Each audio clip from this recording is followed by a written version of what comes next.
बिल्कुल सर, आपको क्या लगता है कि पहाड़ों की पलायन की बड़ी वजह क्या है और कैसे पलायन कम हो सकता है?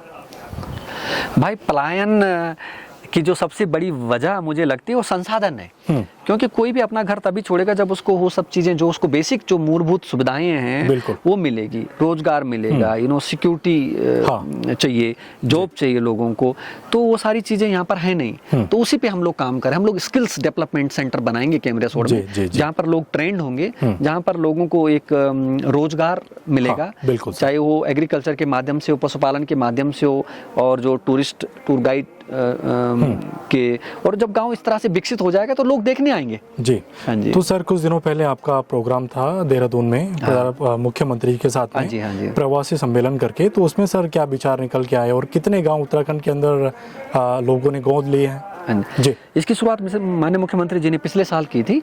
तो उन्होंने हमको मीटिंग में बुलाया कि भाई उनका एक था कि मन में विचार था कि जो भी लोग सक्षम हैं, विदेशों में रह रहे हैं उत्तराखंडी, वो आगे आएं और अपने गांव को अपना तीर्थ बनाएं, अपने गांव में एक बार आएं और गांव को गोद लें।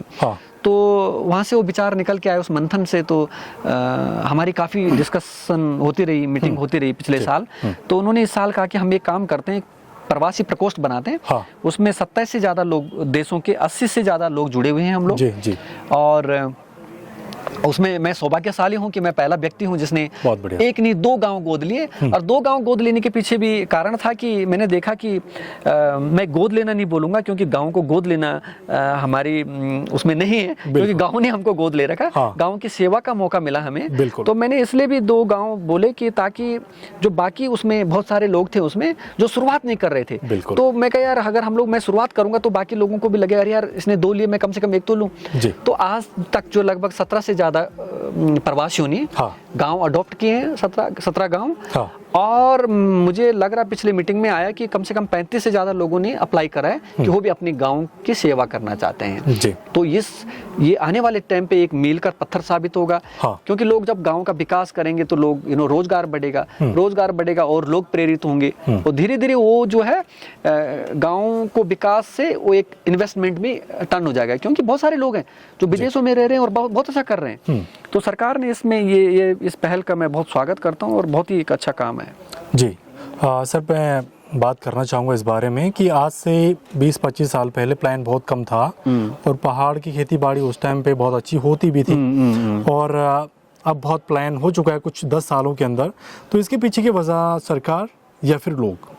देखो, सरकार को हम लोग सब कुछ सरकार के भरोसे नहीं रह सकते हैं ना। हमने ये देखना है कि हमारा क्या योगदान है। हमें अपनी कमियां ढूंढनी चाहिए, अपने अंदर झांकना है हमने कि यार हम क्या कर सकते हैं सरकार के लिए, है ना। मैंने कभी नहीं चिन्हित उठाया कि सरकार ने ये नहीं करा, सरकार ने वो नहीं। देखो, सरकार को हमें सबसे पहले अपने आप से सवाल करना है कि हम क्या कर रहे हैं, है ना। हम अपने समाज के लिए क्या कर रहे हैं, अपने परिवार के लिए क्या कर रहे हैं, अपने राज्य के लिए क्या कर रहे हैं, और उसके बाद आप सरकार पे उठा सकते हैं। इसमें सरकार का दोष नहीं है।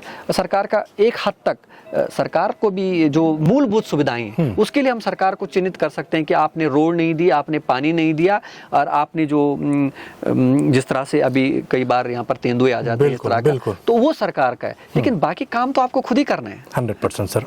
तो सबसे बड़ा फर्क सर चीन और यहाँ पर फर्क चीन आगे लोगों की वजह से या फिर क्या? चीन में विकास बहुत ज्यादा है। चीन में गांव के लोग भी बाहर नहीं आना चाहते हैं शहरों में, क्योंकि उनको गांव में सब कुछ मिल रहा है। तो इंफ्रा के मामले में चीन हमसे बहुत आगे है, बहुत आगे। हाँ, इसमें कोई दो राह नहीं है। लेकिन हाँ, भारत भी बहुत सारी चीजों में, हम आध्यात्मिक दृष्टि से देखें तो विश्व का जो मन है, वो जो दिल है, वो भारत है।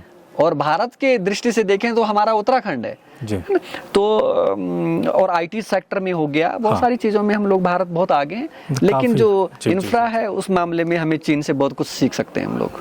बहुत सारी चीज़ें सीखने लायक हैं जो हमें सीखनी चाहिए। तो सर लास्ट पॉइंट आप क्या कहना चाहते हैं पहाड़ के लोगों के लिए? मैं चीज़ों पे उन्हें ध्यान देना चाहिए। पहाड़ के लोगों के लिए मैं कहता हूँ कि हम स्वर्ग जैसी एक इतनी प्यारी प्राकृतिक संपदाओं से भरी हुई हमारी संस्कृति है, हमारा पहाड़ है, गंगा है, योग नगरी है ना। बहुत सारी चीज़ें हैं हमारे पास में, जड़ी बूटियां हैं, और सरकार भी मदद कर रही है। तो यंगस्टर को चाहिए कि वो छोटा मोटा स्टार्टअप शुरू करें, अपना कुछ करें बाहर जाने की बजाय, है ना। क्योंकि अगर आप स्टार्टअप करेंगे तो आप 4 और लोगों को रोजगार देंगे। इस पे काम करना चाहिए और बहुत सारी संभावनाएं हैं। और पहाड़ी मेहनती होते हैं, यू नो लाइक, और जुनूनी होते हैं, उनके पास यू नो लाइक थोड़ा सा डायरेक्शन की, थोड़ा सा मुझे लगता है कि बिल्कुल, बिल्कुल। जो यंग जो लोग बढ़िया कर रहे हैं उनको आगे आके उनको थोड़ा सा एक मार्गदर्शन करना चाहिए। और जी, जी, जी, जी। इस पे अगर काम करेंगे तो मैं कहता हूँ पहाड़ी तो कुछ भी कर सकता भाई।